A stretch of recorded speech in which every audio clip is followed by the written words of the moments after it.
यानी कि दोस्तों जब से मेरे हस्बैंड जी बाप बने हैं अपना पूरा फर्ज नहीं। दोस्तों आप लोगों से एक और रिक्वेस्ट है कि आप लोग हमारे बेबी के लिए एक प्यारा सा नेम सोचें, जिसका भी नेम हम सोचा गया हुआ नेम रखेंगे।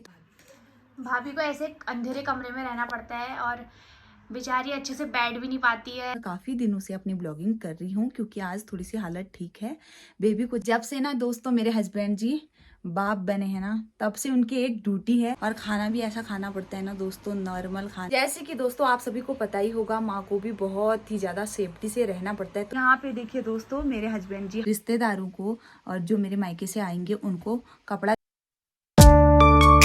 Hello hi everyone, good afternoon. नए दिन से आज के ब्लॉग की स्टार्टिंग कर लेते हैं। सबसे पहले आप सभी को मेरा प्यार भरा नमस्ते। मेरा नाम है गीता राहुल पिलखवाल। मैं स्वागत करती हूँ अपने यूट्यूब चैनल पहाड़ी गीतू ब्लॉग्स पे। आई होप कि आप सभी लोग ठीक होंगे और सेफ होंगे।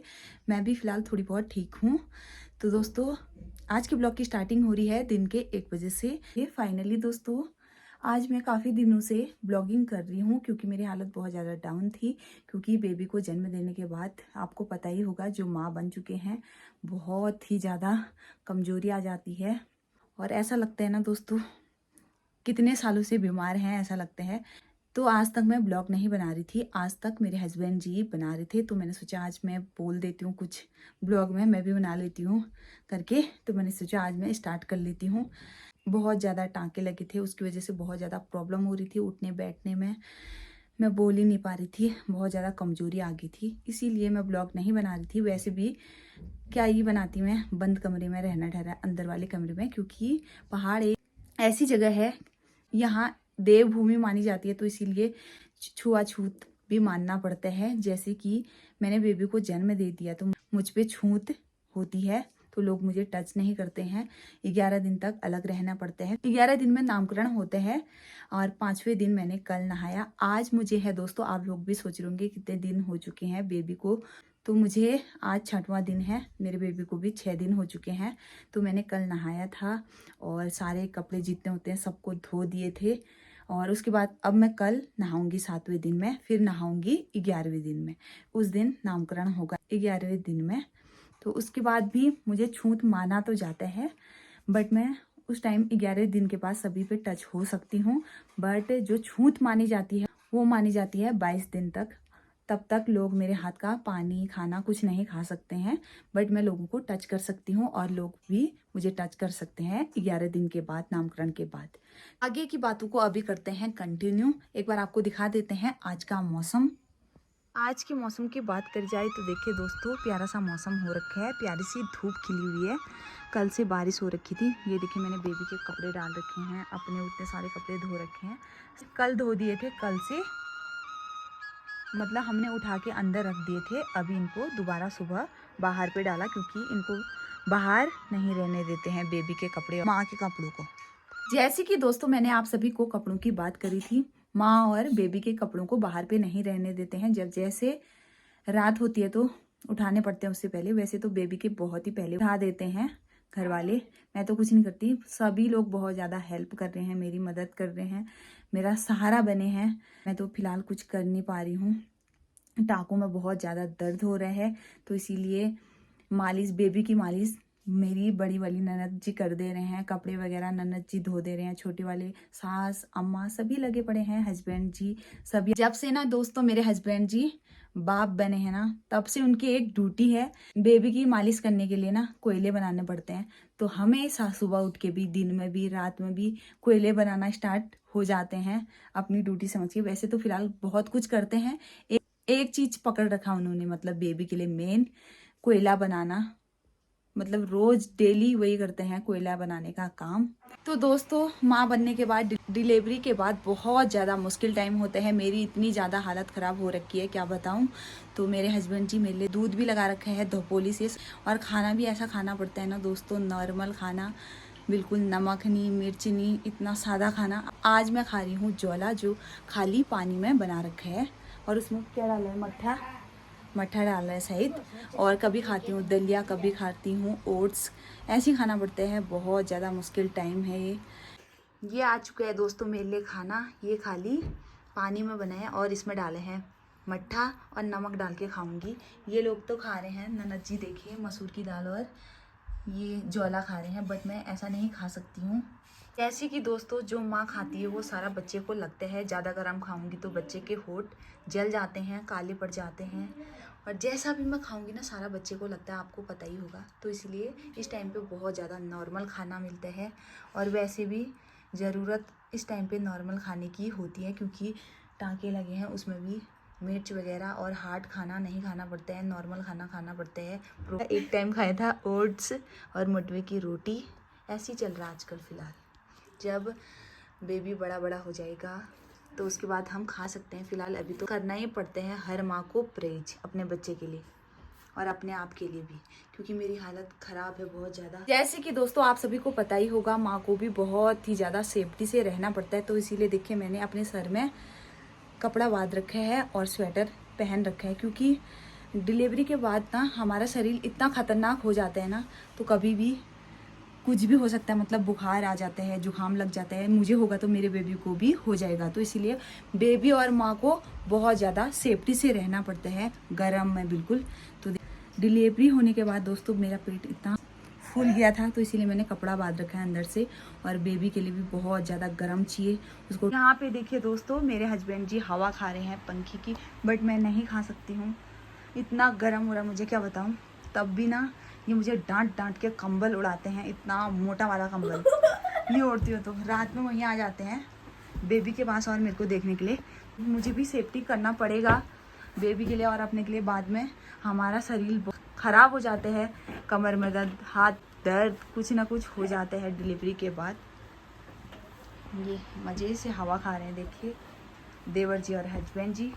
जैसे मैंने एक चीज़ और बताई कि मैंने नहाया था डिलीवरी होने के बाद, मैंने 5वें दिन में नहाया था। उस दिन सारे घरों में पोछा लगता है, झाड़ू लगता है, और सारे जितने भी कपड़े होते हैं मेरे और बेबी के सारे धुल चुके होते हैं, और उनमें गोंद डाला जाता है। और गोंद तो रोज़ ही डालते हैं, बट 5वें दिन के बाद थोड़ी सी कम छूत मानी जाती है, तो इसीलिए मैं थोड़ा सा नीचे वाले कमरे में आ रखी हूँ घूमने के लिए, वरना तो इस वाले कमरे में भी नहीं आ सकती थी, एक ही कमरे में रहना पड़ता था, बंद कमरे में।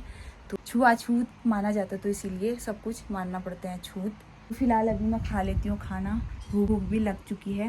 पहले तो मुझे स्टार्टिंग में भूख भी नहीं लग रही थी बिल्कुल, अब थोड़ी बहुत मैं ठीक हो चुकी हूँ दवा, और भूख भी ज़्यादा लग रही है, क्योंकि 2 जने ठहरे, मैं खाऊंगी तो मेरा बेबी भी खाएगा, जो मैं खाऊंगी उसको लगेगा, तो खाना ही पड़ता है, भूख लगे ना लगे, ज़बरदस्ती आजकल तो लग ही रही है। चलिए फिर कर लेते हैं भोजन फटाफट से, फिर मिलते हैं आपको भोजन करके।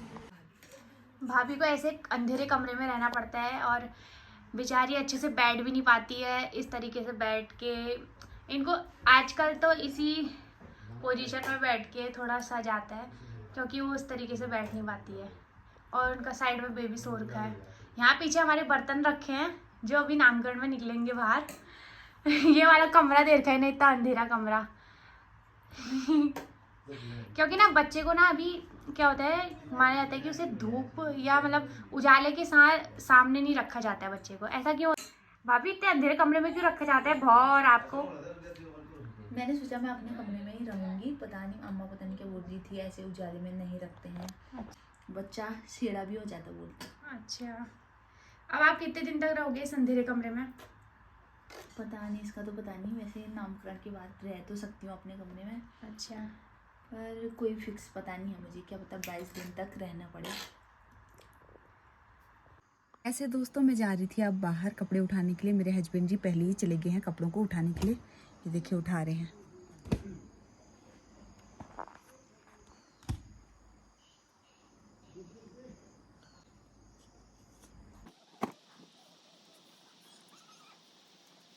वे यानी कि कपड़ों को उठा रहे हैं, और उसमें चींटी वगैरह है करके, क्योंकि दोस्तों कपड़ों में चींटी या कुछ हो सकता है ना, तो इसीलिए बेबी को काट देंगे, तो इसीलिए हस्बैंड जी वहीं पे कपड़ों को छटका के झाड़ के लेके आ रहे हैं, देखिए। फिर से दोस्तों करते हैं ब्लॉग को कंटिन्यू। उस टाइम पे मैं थोड़ी सी बिजी हो गई थी, बेबी को देख रही थी, तो मेरी बातें अधूरी रह गई थी। चलिए फिर करते हैं, आपको बताते हैं, जो बातें रह गई थी उसको बताते हैं। तो दोस्तों हमारे घर पे होने लगी है नामकरण की तैयारी, यानी कि जो पहाड़ में जैसे कि कुछ जैसे कि पहाड़ में दोस्तों कुछ शुभ काम होते हैं किसी के घर में, शादी ब्याह नामकरण कुछ भी शुभ काम होता है, तो उस काम में सभी गांव वालों को और जो हमारे रिश्तेदार होंगे और मायके से जो आते हैं मेरे, उनको देना पड़ता है कपड़ा, यानी कि बोल सकते हैं धोती साड़ी और सूट वगैरह। तो सभी के लिए कपड़ा खरीदना होता है। तो आज हमारे घर पे आए थे जहाँ से हम कपड़े खरीदते हैं, यानी कि मेरे हस्बैंड जी और ससुर जी लोग जहाँ से हमेशा शादी ब्याह या कुछ भी काम में कपड़े वगैरह खरीदते हैं। तो आज वो हमारे घर पे आए थे जिनकी दुकान से हम खरीदते हैं। तो उनको हस्बैंड जी ने और ससुर जी ने कपड़ों की डिमांड दे दी है कि इतने कपड़े लगेंगे, इतने कपड़े चाहिए करके। तो वो घर पे ही आ रखे थे, तो अपना डिमांड लेके चले गए हैं। तो थोड़े दिनों के बाद कपड़े वगैरह भी आ जाएंगे घर पे, थोड़ी करके नामकरण की तैयारी भी शुरू होने लगी है घर पे। फिर से दोस्तों करते हैं अपने ब्लॉग को कंटिन्यू। उस टाइम पे मैं किसी काम पे बिजी हो गई थी, यानी कि बेबी उठ चुका था, उसको देख रही थी, तो मेरी बातें अधूरी रह चुकी थी उस टाइम पे। तो मैंने जो बातें आपको बतानी थी तो मैं बता नहीं पाई उस टाइम पे। चलिए फिर अपनी बातों को करते हैं पूरी। यानी कि दोस्तों जब से मेरे हस्बैंड जी बाप बने हैं अपना पूरा फर्ज निभा रहे हैं, बहुत ज़्यादा हेल्प कर रहे हैं मेरी। तो आज हमारे घर पे आए थे जिनको हम हमेशा कपड़े खरीदते हैं, यानी कि हमारे ससुराल वाले हस्बैंड जी और ससुर जी। जब भी कुछ शुभ काम होता है हमारे घर पे, शादी ब्याह या कुछ भी, तो वहीं से कपड़े खरीदते हैं। तो वही अंकल हमारे घर पे आए थे दुकान वाले। आज उनको हमने कपड़ों की डिमांड भी दे दी है। आप सभी को पता ही होगा, जब भी पहाड़ों में घर पे किसी के घर पे कुछ ना कुछ शुभ काम होता है, शादी ब्याह नामकरण या कुछ भी बोल सकते हैं, तो उस टाइम पे गांव वालों को और रिश्तेदारों को और जो मेरे मायके से आएंगे उनको कपड़ा देना पड़ता है, यानी कि साड़ी धोती सूट वगैरह कुछ भी। तो इसीलिए आज घर पे आए थे दुकानदार भाई ने डिमांड दे दी है, इतने कपड़े लगेंगे, इतने धोती चाहिए, इतने सूट चाहिए करके हस्बैंड जी ने डिमांड दे दी है। थोड़े दिनों के बाद कपड़े भी घर पे पहुंच जाएंगे। ऐसा होता है ना शुभ काम में, जो पहली बार आते हैं या पहली बार आए ना आए या हमारा बेबी हो रखा है, तो उनको कपड़ा देना ज़रूरी होता है, वो सबके वहाँ होते हैं। तो इसीलिए थोड़ी बहुत नामकरण की तैयारी भी होने लगी है, कम ही दिन बचे हैं। सो दोस्तों आप लोगों से एक और रिक्वेस्ट है कि आप लोग हमारे बेबी के लिए एक प्यारा सा नेम सोचें और बताएं कमेंट करके कि ये नाम हमने सोचा है करके। तो आप लोग कमेंट करके ज़रूर बताएं। जिसका भी नेम हम सोचा गया हुआ नेम रखेंगे तो आप लोगों को ज़रूर बताएंगे कि हमने ये नेम रखा है करके। आपको ज़रूर बताया जाएगा ये नेम आपके बेबी के लिए सही है करके।